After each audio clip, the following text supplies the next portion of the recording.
冇得講㗎，係咪？係，所以唔好話搣唔搣甩古天樂都係㗎，未啦。其實只不過大家太耐冇見過佢啫。係啊，我覺得 OK，真係真係搣甩咗嘅。咁當然可能黃德斌都係電視出嚟㗎。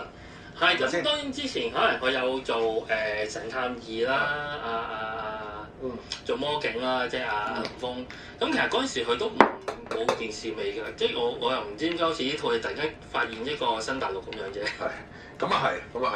咁啊喂，我係想俾翻少少 credit 啊，吳允樂。就係講翻轉頭啊，頭先係講緊佢武打嗰方面啊，嗰方面有個設定啦，即係個演員嘅設定。但係我想講今次佢嘅演技喎。嗱，喺以前佢做電視嘅時候都係比較木啲㗎，佢都係比較打聲啦，武打啦。但係今次咧，佢真係做頭先你講嘅嚇，佢狂嗰樣嘢咧，佢係做到好放喎。係冇錯。佢唔係淨係木面打咁樣嘅喎。係冇錯。所以我覺得佢係可造之材嘅，真係。係做得幾好啊！即係好似追搣甩咗嗰個武打星個樣。係啊，即係唔好淨係甄子丹啦，成日都淨係得甄子丹咁樣。係冇錯，係咪先？我覺得呢個都可以做得好，或者又係一樣衝國際啦。可能講早啲啦，咁但係係啦，即係我幾 credit 佢，幾讚佢嘅。另外咧就嗰四兄弟啦，頭先講咗劉俊謙啦，幾好啦。咁另外12少啦，呢個叫胡子彤喎，係咪？係冇錯，用刀啦。用刀係啊。咁啊四仔入邊都幾高氣氛，但係遮住塊面後期先出嚟，係張文傑係嘛？係冇錯。佢係本身係龍虎武師出身定係咩嘅？佢好，我記得應該睇翻啲佢啲介紹，佢都係龍虎武師出身。係啊。我覺得佢哋四個嘅即係兄弟情做得幾好。咁啊林峰要走難啦，走咗啦，跟住佢哋個四個傷晒，一個冇咗手指，一個傷。其實嗰場嗰個氣氛都做得好好。係啊，係，我覺得嗰場咧有少爽片。係咁砌。係呢套就係爽片嚟。成套都係爽片啫。成套都係。嗰度係爽片嘅最極致嘅部分。咁啊打到去黃九嘅時候咧，突然之間有人立槍喎，有人槍。跟住哇，佢哋飛電單車落嚟咧。係好正喎嗰下。飛咗電單車頭先嘅，跟住先開始有槍，但係。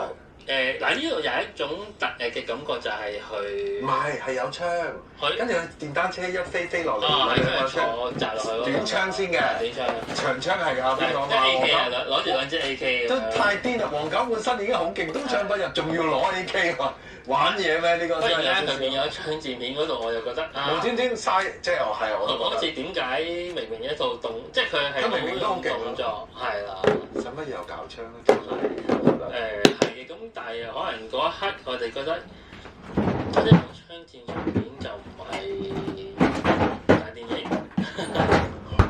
可能係啦，即係都係要將港產片嘅功夫片同埋英雄本色英雄片嗰啲咧，係啊，因為佢呢套嘢佢裏面都好似有好多內地嘅資金啊，好似我係啊，我臨尾出嚟嘅合拍片嚟㗎嘛，係啊，佢又唔係應該唔算合拍片嚟嘅，我覺得都冇一種合拍片嘅味道。係啊，但係有啲場景咧，好似係為咗某啲觀眾去加槍戰咧，我就覺得似嘅。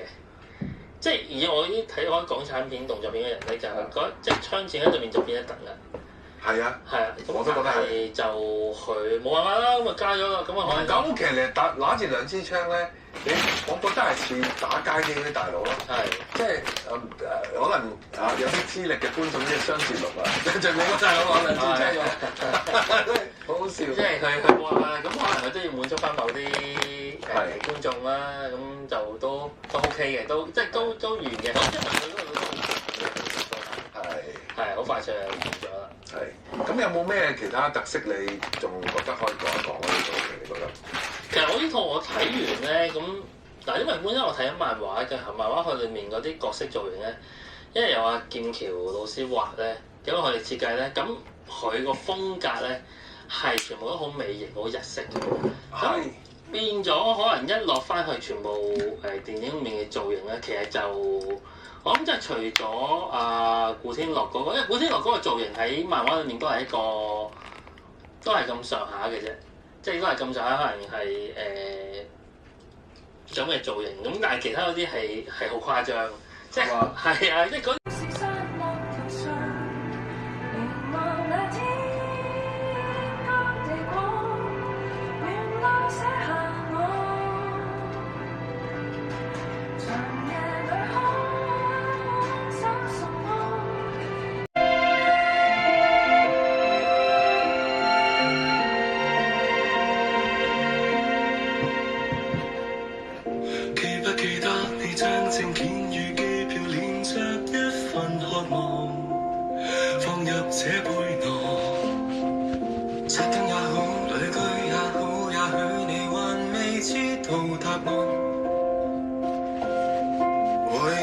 找人生不同形狀，未知的放手去擁抱一趟，換個比回憶光復的時光。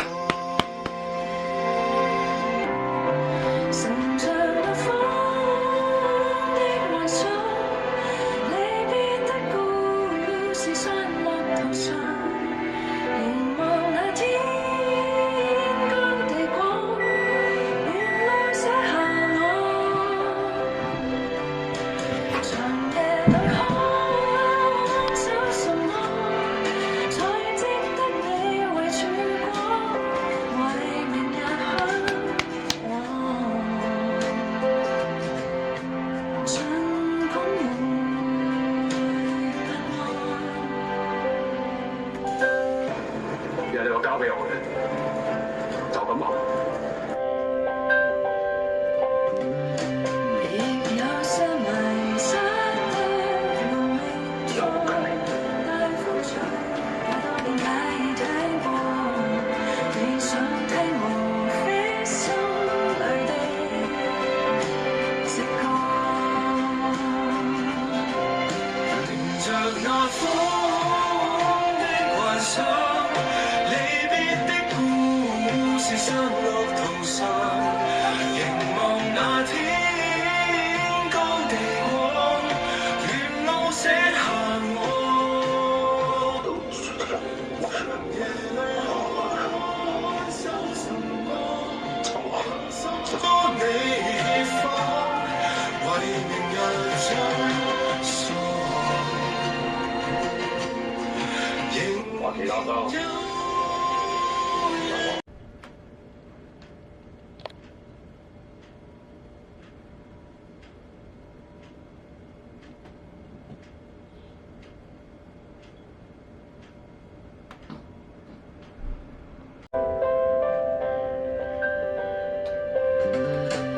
亦有些迷失不能命中，大風吹。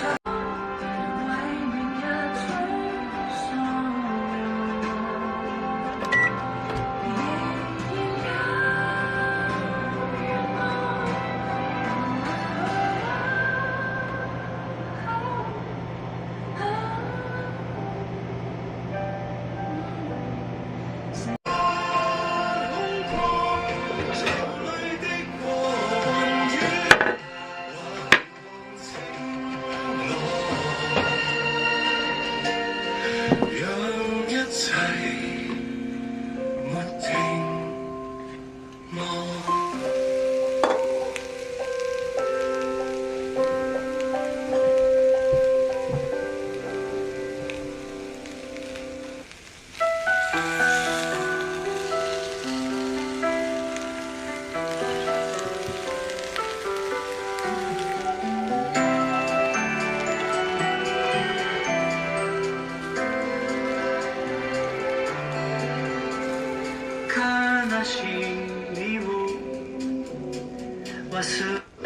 入得能成長，你幫我，人幫我。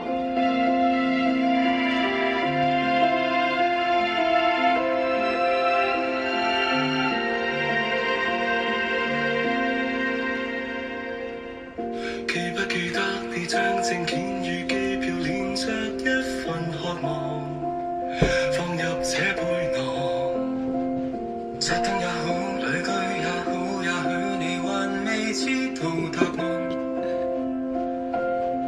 為了找人生不同形狀，未知的放手去擁。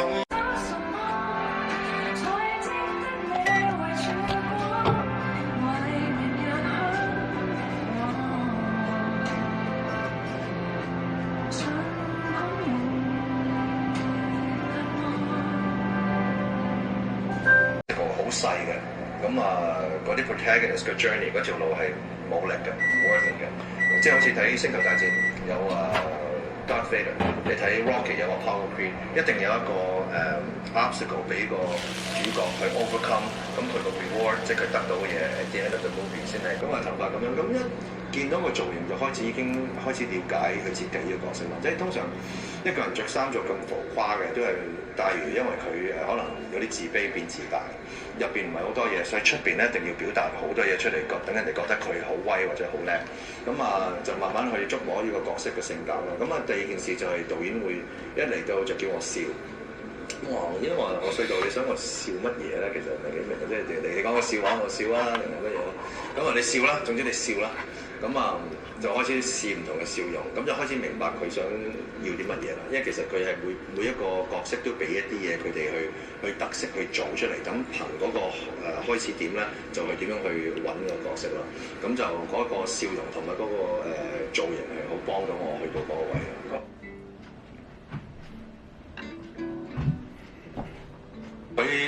佢其實佢一開始我記得佢講話，其實哇你本人唔係咁樣嘅喎，哇真係幾搞笑喎做呢個角色。咁其實我話你係咪記錯我係邊個啊？咁其實因為其實你講得啱嘅，我個性格咧係比較開朗嘅，中意講笑啊，中意搞 get 啊，搞氣氛咁所以某程度上呢個角色係對我嚟講係容易啲做嘅。所以我係咪黃？當然唔係啦，不過就我某一啲自己嘅 quality 可以誇張咗、放大咗去擺喺黃狗入邊嘅角色咧，就慢慢捽出嚟就變咗黃狗呢個設計咯。都捉摸咗，都有捉摸嘅，因為你位嘅，即係未100%大家都同意呢個係黃狗啦。去到第二日，我哋拍一場戲係我同洪金寶出場嘅。呢度係被剪走咗啦。不過嗰場戲就係我哋兩個同時間殺一個人，去殺一個人。嗰陣時咧，我就去嘗試去用翻一個比較頑皮啊，中意玩啊，不過又帶就有少少幽默感啊嗰種演繹方法。加埋個笑，越笑越誇張，越笑越大力咧，反而好似見到工作人員開始跟埋嚟笑咯喎。導演又笑埋一份喎。呢個笑聲，有少都開始模仿我呢個笑容。我通常人哋模仿你有兩個原因嘅，一個就好憎你，想笑你；一個咧就可能覺得你做啲嘢出嚟係比較得意嘅，就下意識模仿到。希望就係因為佢哋覺得得意啦。不過就越做就個覺得又好啦，呢個係黃狗啦。去到一個階段其實都好舒服嘅。已經係去到一個階段，導演會見到我，喂 Philip 啊，黃狗今日要面對呢件事。黃狗會點樣做？你俾五個 version，我選擇一個。即係去到嗰陣時就變咗好好玩啦！即係每日開工都係諗住今日有咩挑戰咧？今日黃狗要做啲乜嘢咧？其實我每日渴望開工都係去接受一個新嘅挑戰。其實佢唔係一個一般嘅反派咯，即係一種要好外露嘅反派。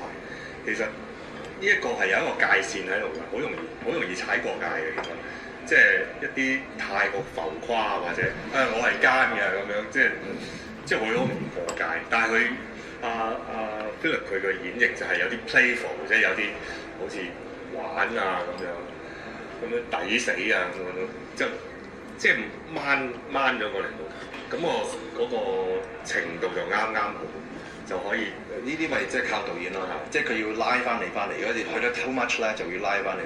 不過你唔夠，就叫你去做多啲咯。其實即係導演係好緊要，喺呢個 aspect 做一個好嘅導演就係會點樣去 balance 翻夠或者唔夠，或者做多啲做少啲。同埋黃狗唔係淨係有一面㗎嘛，即係其實佢係都有幾 layer，有好多個層次嘅一個角色。其實佢最大嘅 character trait 唔係佢笑都係因為佢自己係有一個內心有啲嘢嘅，即係佢係自卑。佢用呢啲出邊嘅嘢嚟去掩護佢嘅自卑。因為有呢個 factor 咧，就可以就唔會話好似阿喬師傅講話，即係會 over 咗啦。即係會你係覺得呢個人係反派啦，係奸角嚟㗎。不過你某程度上都會信佢點解咁樣做咯，唔係笑為咗笑咯，係有個原因係咁做。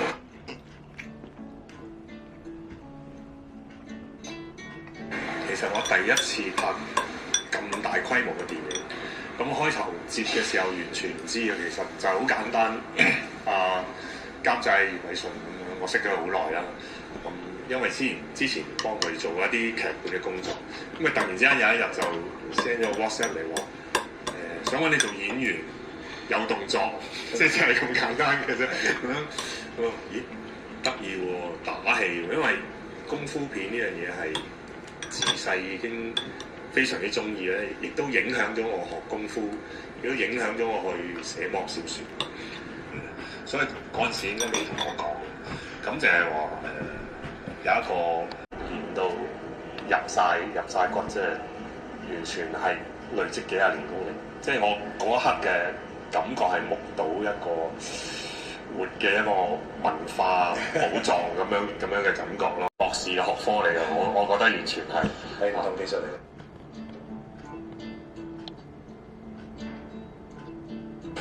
其實呢部戲咧，設計嘅即係場面咧係導演